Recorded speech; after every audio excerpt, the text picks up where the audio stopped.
Kwa jina mimi naitwa Saiplani Abubakari Ramsey, ni mwenezi wa CCM mkoa wa Arusha. Leo tumekuja tumezindua ilani yetu hapa.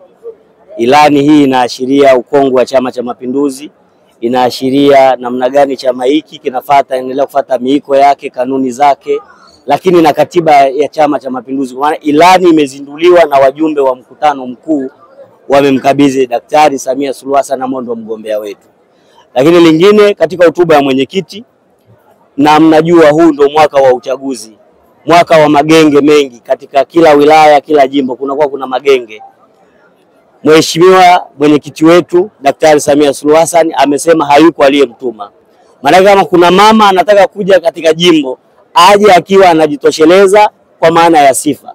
Kama kuna mwanaume anakuja katika jimbo, aje akiwa amejitosheleza katika jimbo. Na leo Daktari Samia Suluhu Hassan amethibitisha ule usemi wa kwamba wakikuhitaji watakuita.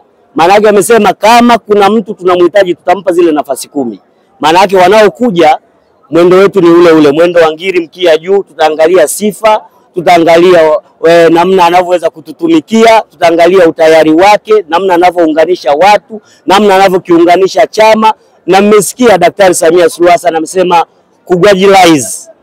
Hatutaki watu ambao wanatoka nje ya vikao vya chama kwenda kuongea nje ya vikao vya chama wakati wana platform za kuongelea ndani ya vikao vya chama. Kwa hiyo safari hii maana yake ni Daktari Samia ametukumbusha katika mkoa wetu wa Arusha tukachague wagombea ambao wanajua miiko na kanuni za Chama cha Mapinduzi, na wanajua milango yote ya kusemea shida, changamoto na matatizo ya Watanzania katika vikao, sio katika magenge.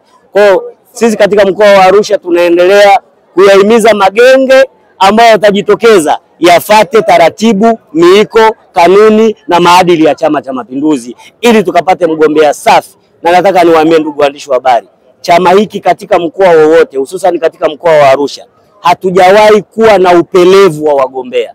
Tuna wagombea wengi sana, na safari hii watajitokeza, na tunawaambia hakuna jimbo la mtu. Majimbo pindi nafasi itakapotangazwa, majimbo yatakuwa yako wazi, na yoyote yule tutamwangalia katika jicho la usawa na haki katika mkoa wetu wa Arusha.